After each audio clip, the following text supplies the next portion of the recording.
So I have to say that I decided to make this, let me say, a leap of faith and embracing the entrepreneurship fully, really 24/7.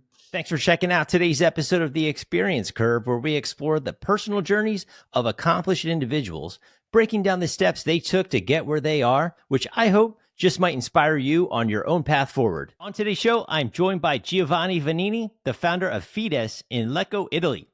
Throughout this episode, we will uncover bridging technological innovation with entrepreneurial success, understanding the pivotal role of blockchain technology in reshaping traditional business dynamics, the importance of authenticity, trust, and transparency in modern business operations, and empowering clients with the essential tools and insights to stay ahead of the curve. Now, as a trailblazing entrepreneur who's traversed the realms of multinational projects and cutting-edge blockchain innovations, Giovanni brings a wealth of insights and firsthand experiences to the table. His journey is a testament to resilience and determination, qualities that resonate with anyone striving to carve their niche in the entrepreneurial world. His unwavering commitment, vibrant leadership, and tireless pursuit of greatness light the way for those dreaming of their own success stories. So whether you're starting out on your entrepreneurial journey or looking to refresh your business approach, this episode offers valuable takeaways and practical strategies to fuel your success in today's dynamic business environment.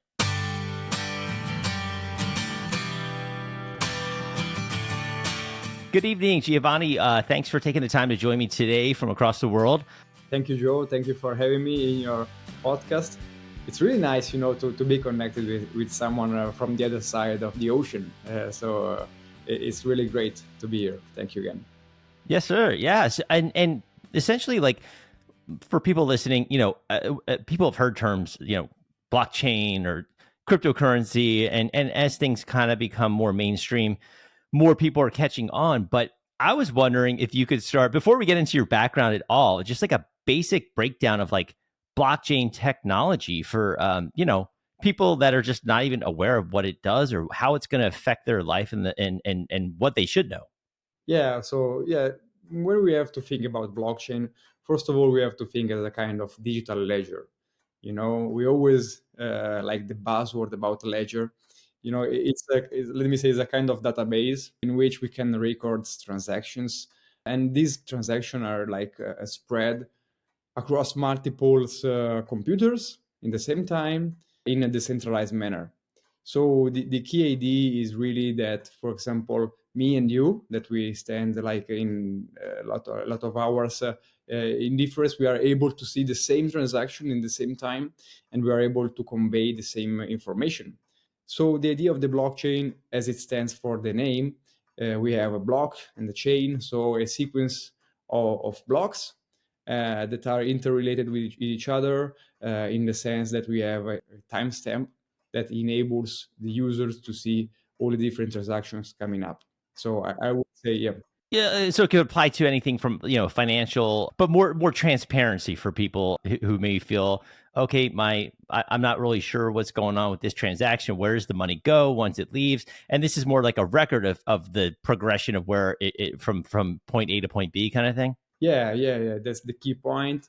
And on the other side, one of the elements that blockchain brought up during these days is the immutability of the transactions, meaning that once the transaction has been written, let's say, in this database, no one can decide to remove or to modify. So it's a way also to have a kind of certification of the different data. Got it. Okay, cool. Yeah, that was just for people listening and myself included. I was certainly curious about that. You personally, though, what was it? 4 years ago, University of Zurich, you decided to specialize in blockchain through a program there, subsequently leading to the formation of your company, Fides. Can you take us back to that time of what drew you to the world of blockchain and why you wanted to pursue that?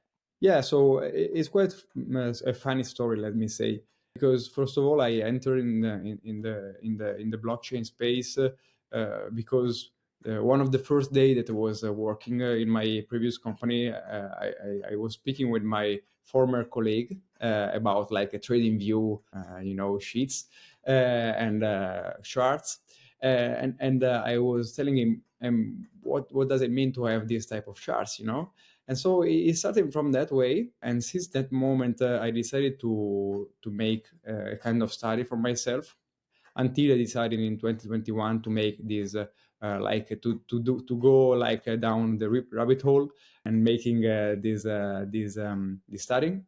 And I have to say that it was really a great experience, because being part of the community itself is something that cannot be necessarily given for granted, because of course today we can like study, we can learn a lot of different things online, but it's another story when you have to deal with people and with community, more specifically for this type of topics.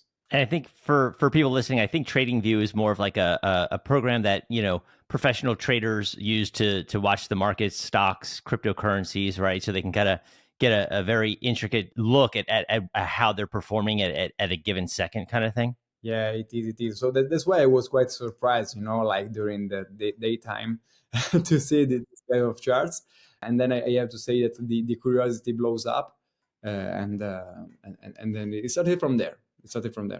Because unlike stock market here in the U.S., cryptocurrencies are just 24/7, right? So you can be 3 a.m. my time, and you could still have just the same activity you might have 12 hours later, if I'm not mistaken. So that's kind of the allure to people who are like into crypto and those type of assets.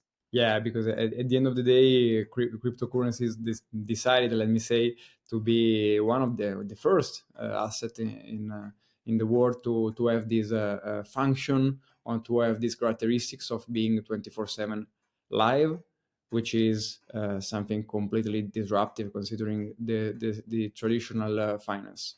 Yeah, exactly. So you're into this program.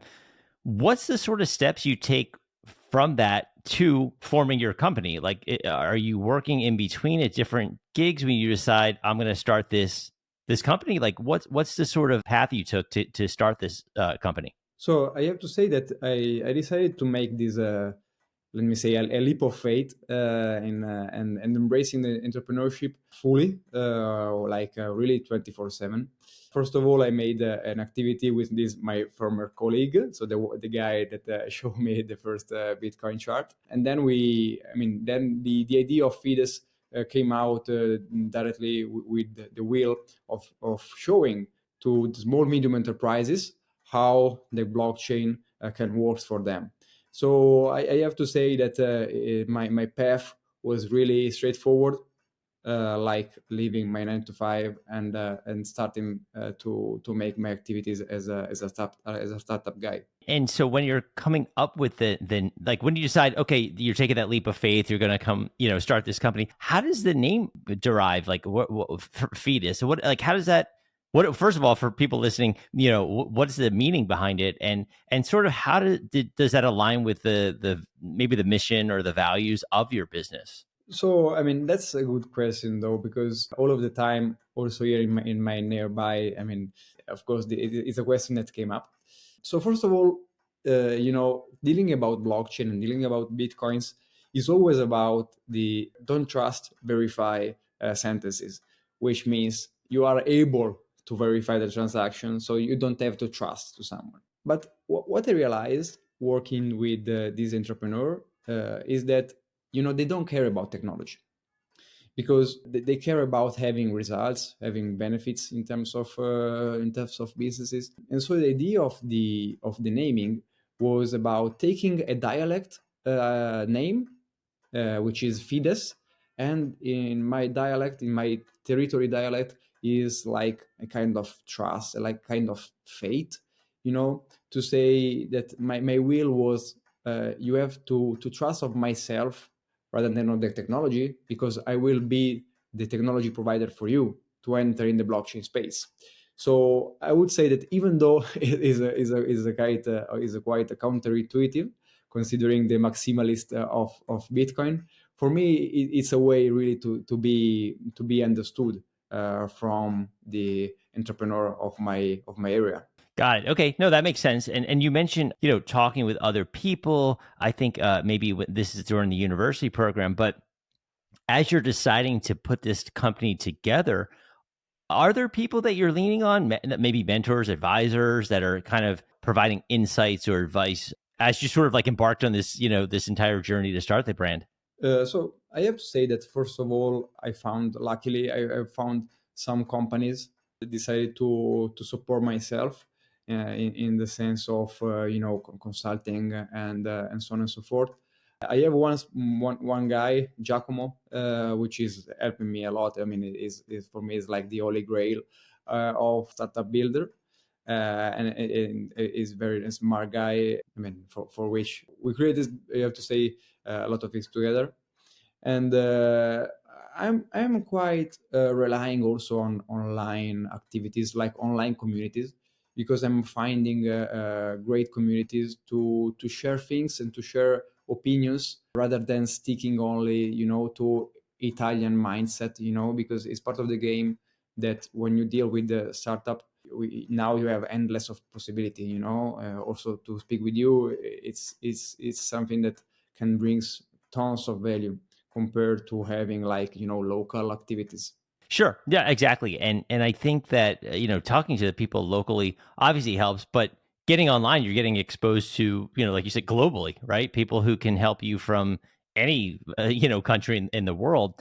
And for us here in the States, like a lot of what your company specializes in, has an expertise in. And again, here in the States, we're not as familiar with the EU regulations, but and I think some people have heard of like digital passports, and we've thought, okay, in the future, the book you take around when you travel is going to be digital, and it's going to be maybe on a blockchain or something, right? Something that no one can touch.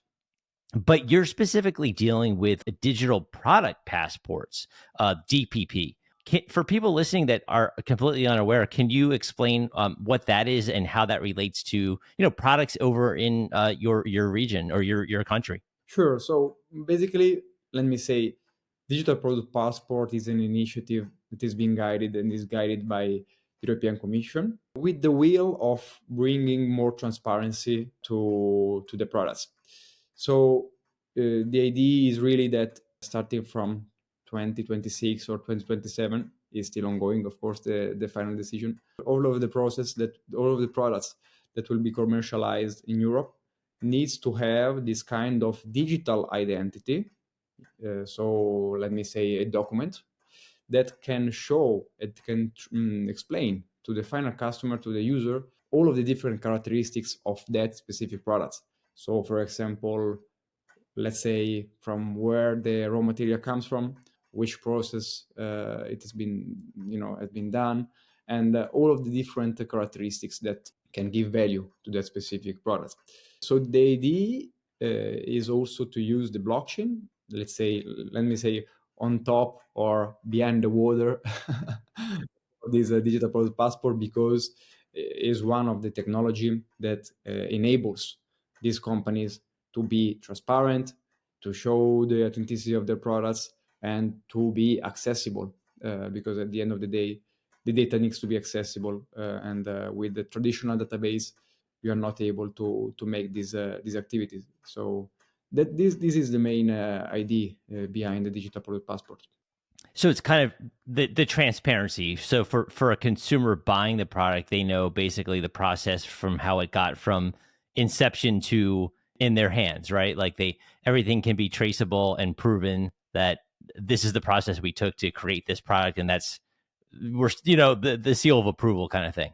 Yes, and one of the key points is also the fact that we saw there are a lot of greenwashing messages, that like companies decided to make a sustainable process, but still it's really tough for us as a consumer to be really in line, to be really, to know everything as it is. So the idea is really to show also the sustainability efforts that these enterprises are taking.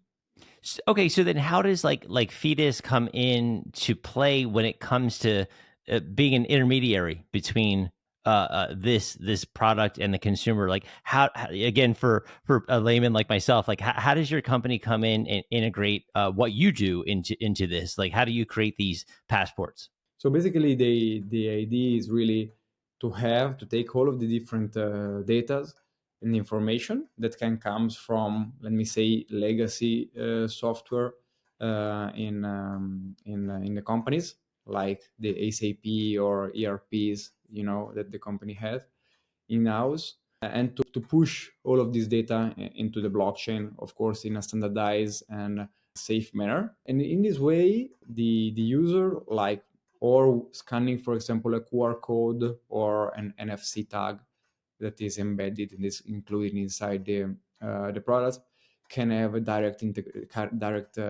link with this data. And for the company itself, is a way also, to communicate one by one with their final customer, which is something that today, I mean, I would say that they struggle to have this one-to-one communication. And so the idea is really to give them this possibility and interacting this with their final clients. Got it. Okay. So then when you're interacting with people or prospective clients or whatever, small to medium sized, businesses, what's sort of like the most effective means to your outreach? Like when you're looking to talk to people about your services, how are you approaching people or again, businesses in the area? Are you trying to just work with people locally in the beginning, or are you looking to take this, globally? One of the sentences that I always in my mind is like, act locally, think globally. One of the key points that I understood for the project is that you need always to have testing to test your assumptions. And so the idea it has always been to first work with the companies that I have, like in my reach, under my reach, and then to spread to scale to other companies. I have to say that I started to make cold outreach, which is something that I have to say that is a great experience if you never like make sales like me, because I'm like an engineer. So this is something that was like not part of my journey so far. So yeah, with cold calling, cold emails, without being too much salesy or like looks too much spammy. That's what I'm making so far in terms of sales activities. Yeah, like here in the States, we'll have calls because again, whether it's sales, real estate, whatever it might be, we have like do not call list where people will tell the government basically, hey, I don't want to be contacted. People do still call them, but now we start to see like on our phones, it'll say spam risk right on it as soon as you call. A friend of mine, he flips houses and he calls so many people that his personal cell phone now comes up as a spam risk when he calls other people. So he's had to get a company line for this. And again, hope that doesn't turn up to be a spam risk. But it is like that when you're in that mindset of, okay, I'm not really a salesperson, I'm an engineer. There has to be some sort of a mindset shift, I'm assuming, in for yourself to say, okay, well, I'm actually, a CEO founder now, so I have to kind of put that cap on. Was that like probably like one of the hardest things to adjust to? But the first thing that I realized is that every time when we deal about startups, is always dealing about cash flows, having investment, having caps to invest. But still, I believe that the sales activity needs to be addressed as a kind of wedding. I mean, it's something that needs to be flirted time and time and again. It's not that you can like make activities and overnight you have your result. I would say that is, from my perspective, is more the relationship that you create with the person, because at the end of the day you are trying to solve some problems. So the idea is really to be in line and to be able to solve these problems. If you are proposing something which they don't care, you have to take a step back. So that's why I believe that it needs to have like a kind of mix activities, no, to have this outreach, of course, the GDPR compliant, and also to have these physical activities with partners. Yeah, and your site mentions trust, authenticity, transparency. When you are taking on projects that are again, you're trying to have these like high standards for again, transparency. How would a company like yourself like ensure, is that where the blockchain comes in? Because like once it's on there, it's like there's the transparency and you don't have to even question it because it lives and breathes on the blockchain. Yeah, so I would say that one of the key characteristics of the blockchain is to have this transparency of the data. Of course, the idea is really to prove in a direct way and in a safe and smooth manner to the end user that that specific products that you handle, let me say, is really that one that you bought. This is also tricky because here in Italy we have this label of the made in Italy, because that we are so proud about it. But on the other side, there are of course counter effects of having counterfeiting activities and having products that are like copied or imitating at least. So the idea is really to give away to these companies to have this possibility of authenticate and have this transparency of the data. Yeah, and again, your company is under 2 years old, I believe, relatively new, but obviously not you as right in the world of tech, right, and all of your background in engineering. When would you have to put on that marketing cat hat, so to speak? And I want to get into this a little bit later because I do see you on LinkedIn posting about like, you're at these cool events and speaking and doing interviews and things like that. Is that your most effective approach to marketing your business and your services? As you know, it's like a learning by doing approach, I would say, because it's of course the key idea is really to bring value, because of course considering blockchain activities, there are a lot of marketing guys that are making pushing blockchain as a kind of marketing tool. So it's always tricky to find the right way to have this kind of balance. So I would say that on my personal point of view, the idea was always to bring value, both like with like interviews, as you said, or through informative guides, because first of all, we have to educate the users to understand that this technology is also for them. Is not only for like luxury players or big corporations that have like the money to spend, that have the resources to invest. It's something that is also for them. So I would say that is more a kind of conversion rather than thinking about the adoption. The all of the different marketing activities that I'm doing are related to these specific ideas. Yeah, and you mentioned a couple of times, bringing value, problem solving, sort of like key core, fundamentals of your company. What about collaboration? Working with like, again, we you eventually scale globally, but in the inception beginning, local strategic partnerships. And, like, how like have forming these sort of like collaborations, just contribute to the overall services you can provide?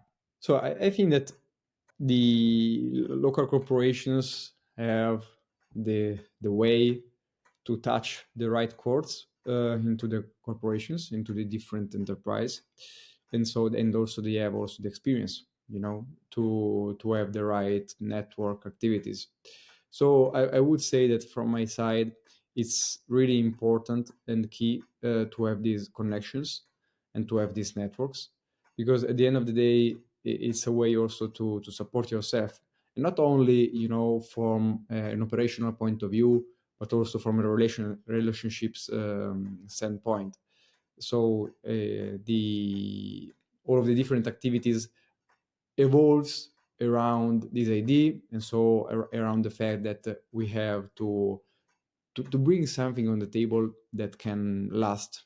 Because as you said, we the startup needs to find a way to solve the problem, and when you find the market fit, then you are able to make activities that are in line with the client base.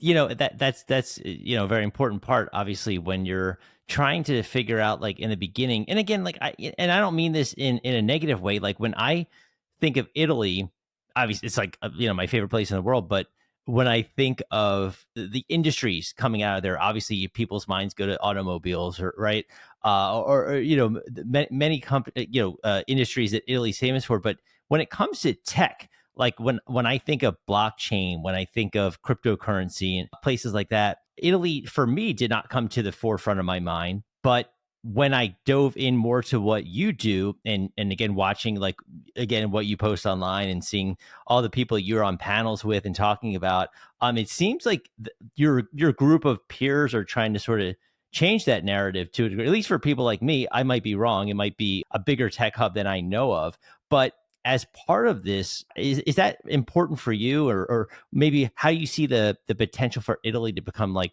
even like a hub for future like blockchain innovation? That's one really a tough question, let me say. No, the point is that I believe that as Italians, we are really able like to make things done. Like we have these capabilities, able to create, but sometimes we are lacking the way to communicate. To let me say to have a salesy attitude and explain ourselves in the right way. When we deal with technology, of course, we are not, as you said, the top, the best in class in terms of innovation. But still, I think that we are able, to solve problems in a concrete manner. I think that the blockchain as a whole can have their integration also here. It will take time, of course, as we saw with other technologies, as we saw with internet and other technologies in the past. But I think that there is a big room for activities, because as we said before, like we have a lot of privilege to move on and to show to the world, to the rest of the world. And I think that the blockchain and the space in itself can have great activities to make. When you deal with blockchain, you have big hubs like, of course, US, but also Switzerland. Even though it's like way smaller compared to Italy, they have this decentralized, let me say, mindset given by their type of country states, which give them the chance to be more quick to make activities. So I think that we are in the right path, but it's just a matter of timing, you know.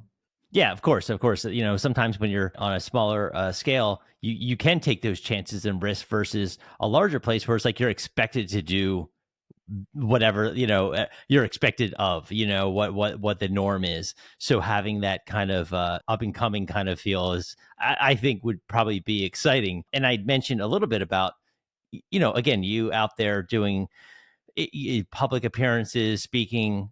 I saw TEDx in your area of Lecco just it kind of came about recently, and you are a big part of that. What's that like? What's that experience for being involved in sort of for a lot of people? That's like a very prestigious event, but in your hometown, right? Like where you're located in Lombardy. Yeah, so I have to say that, of course, Ted is a brand that sells by itself, So it's something that is amazing to have this possibility. I have to say that my personal experience, when I saw that something was like creating in my hometown, which is Lecco, I was like, I mean, I cannot miss that type of event, So that's why I decided to be 100% integrated and to give my time and my effort to them. And I have to say that this is this is one of the key elements that give the sense that something is changing. Because when we are able to bring that type of event in a small town like ours, it seems that something is changing. And I believe that this will bring tons of value for our town, for the TEDx himself, but also most importantly to the person, to the people, because at the end of the day, it's a way to spread discussions, is a way to go back to your own to your home and think about something in a different ways. That's my way, my point of view. Yeah, yeah, like providing that value for people, getting them excited about, hearing people like yourself talk, hearing others talk, being inspired to right go out and create whatever the next cool thing is, right from your little hometown that you're at. When I read your site, or maybe it was LinkedIn, it's sort of like you're yourself described as like motivated, dynamic, relentless. Obviously, like undoubtable qualities, essential qualities probably for being an entrepreneur. Like, what other characteristics, I guess I'd say, do you believe are crucial for success, but specifically for blockchain? Wow. Specifically for blockchain and crypto, I mean, it's a very crazy world, you know. Still, I believe that one of the first thing is to have discipline. So to make the things done, even though you don't have, you know, the will to make it, but you have to do. So on the other side, I think that is the resiliency is really crucial, because of course the startup journey is like a roller coaster, you know. You have a lot of ups, you have a lot of downs, then you have a lot of ups. You know, it's like it's like something that is going in this way. So I think that the most important thing is to have the mindset, the long-term mindset, to know which are the core values of yourself, apart from the company itself. Because at the end of the day, the company is a reflection of your activities. It's a reflection of your way of thinking. You know, so I believe that it's really important to take all of the different difficulties and turn them on strength. Yeah, yeah, resiliency obviously is huge, and that discipline, right? I mean, you are in there like dealing with very intricate details, so having that discipline to not slack off and just stay focused because these are important things you're dealing with. And speaking of like the roller coaster analogy you use, again, like so far, like what would you say is like your most proudest moment or milestone that again, you're obviously a young guy, like so far, but even with Fides, like so far, what would you say that would be? So I would say that probably is to have like a fully functioning platform on mainnet. You know, I'm not like a technical guy, even though I'm an engineer. I'm a manager engineer, so I'm more able to manage than to code. So I would say that the fact to have created something that is working and that can really create value for the company is something that I wasn't expecting, you know, because at the end of the day, this technology moves really quick. We are in the crypto space in terms of development is evolving really quick. So you have to keep updated, to stay updated every time. And so I believe that for me this is the core, like the key aspect that I'm bringing for myself. Yeah, it does move fast, and again, that's why I sort of asked in the beginning, because probably from someone who heard about the term blockchain or whatever it is, cryptocurrency or whatever, pick any cryptocurrency, light years different from what it was a year ago, whether it's the value of a coin or whatever it might be, things just move so fast that I think, having that staying on your toes, like I guess would be an expression that some use. Let's go the other way, like mistakes, maybe challenges, maybe things that you encountered when you started Fides that looking back, you wish, okay, I wish I did this differently. Obviously, it's still so young, but do you have anything that you wish you did differently starting it? So I have to say that one of the key elements when you are a founder, you always love your idea. No, you fall in love with your idea. You know, so I think that one of the key elements that I learned the hard way is that you need to be able to be dynamic, always willing to think about your assumptions and to test them quick and dirty. Let me say, because you know sometimes you are stuck in your idea only for the way your mindset is like programmed, you know, because at the end is more related to the context rather than your possibility, your capability. So I think that one of the if I have to say like a kind of mistakes is really related to the approach that they can have for specific projects or specific ideas. But I have to say that it was important to have this like revelation, you know, because as I said before, it's like flirting with a girl, you know, it's not like wedding with having a marriage, you know, with the idea. It has to change over time. So and so like with the relationship, you have to change yourself and your attitude based on the outcomes. Yeah, being adaptable. No, that's great. That's great advice. How about for yourself and your company, right?